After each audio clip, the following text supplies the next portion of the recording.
खोज खबर के बाद मुझे पता चला कि कोरियन मूवी में सबसे ज़्यादा डॉक्टर के ड्रामा देखना सबको बहुत ज़्यादा ही पसंद होता है। और वैसे ही के ड्रामा आज मैं खोज कर लाई हूँ जिसका नाम है घोस्ट डॉक्टर। और कहानी इतनी ज़्यादा ज़बरदस्त है, इसमें आपको एक एरोगेंट डॉक्टर को देखने को मिलेगा, लेकिन वो एरोगेंट क्योंकि वर्ड उसकी शोभा बढ़ाता है, बिकॉज वो अपने काम में इतना ज़्यादा परफेक्ट है और इतना ज़्यादा बढ़िया है कि आज तक किसी भी सर्जरी में उसने ऐसी एक भी छोटी सी माइनर मिस्टेक नहीं किया। और बहुत ज़्यादा सर्जरी करते हुए अब समय हो चुका था इंटर्न की एंट्री का, और ढेर सारे इंटर्न उनके भी अंडर में आते हैं। लेकिन कुछ इंटर्न ऐसे होते हैं जो उनका ज्ञान अर्जित करने पहुंच चुके होते हैं, लेकिन वैसे स्टूडेंट हमारे डॉक्टर साहब को बिल्कुल नहीं पसंद है कि वो बिल्कुल नहीं चाहते कि कोई ऐसा स्टूडेंट है जिसके पास बिल्कुल भी स्किल्स और नॉलेज नहीं हो। ठीक वैसा ही इंटर्न इनको मिलने वाला था जो कि था अपने ही डॉक्टर यानी कि अपने ही हॉस्पिटल का फाउंडर का बेटा, और ये मिलता है एकदम स्किल्ड डॉक्टर साहब को। लेकिन ऐसा उनको करना बिल्कुल भी पसंद नहीं हो रहा था। वो नहीं चाह रहे थे कि ऐसा स्टूडेंट मेरे अंडर में सीखे जो कि कुछ भी नहीं जानता, बस किताबी कीड़ा हो। वो अपने यूनिवर्सिटी में तो टॉप कर चुका था, लेकिन उसका रत्ती भर भी नॉलेज नहीं था, और जिसके कारण हमेशा डॉक्टर उसकी बेइज्जती करते रहते हैं चार लोगों के बीच में। इसमें हमारे इंटर्न की भी कोई गलती नहीं होती है। पास्ट में उसके साथ कुछ इतना बुरा हो चुका होता है जिसके कारण वो किसी भी सर्जिकल टूल को हाथ लगाने से भी बहुत ज्यादा ही डरता है। कहानी को शिफ्ट करते हैं अपने डॉक्टर की तरफ। डॉक्टर को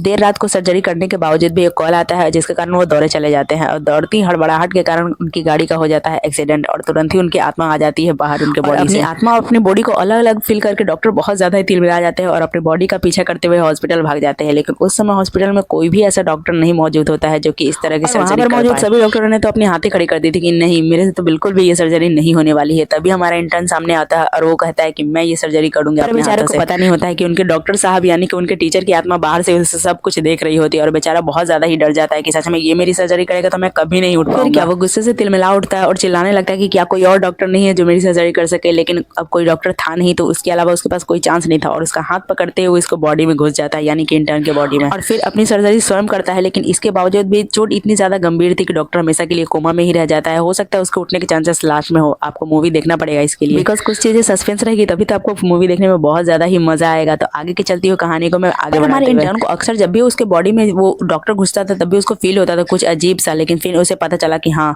डॉक्टर की आत्मा है जो कि मेरे अंदर घुसकर सारी सर्जरियां कर देती है, और इन दोनों का फिर खतरनाक वाला रिलेशन शुरू होता है। मैं आपको बताना भूल गई कि जो हमारा इंटर्न है वो आत्माओं को देख सकता है, और किस कारण से ये आपको मूवी देखकर ही पता चलेगा। मैं नहीं बताने वाली, इतना बता सकती हूँ कि इसका भी कारण उसके पास्ट से जुड़ा हुआ है। और फिर क्या, हमारे डॉक्टर हमारे इंटर्न के बीच में एक सौदा होता है, और दोनों एक बॉडी और दूसरे की स्किल की वजह से ढेर सारी सर्जरियां करते हैं जो कि सक्सेसफुल होता है। और ऐसे ही कहानी देखने के लिए हमारे चैनल को जल्दी से लाइक और सब्सक्राइब जरूर ही करो। मैं मिलूंगी इसी तरह के। और अगर आप चाहते हो कि मैं आपके किसी पसंदीदा के ड्रामा का एक्सप्लेन करूँ तो उसे कमेंट में जरूर ही बताना।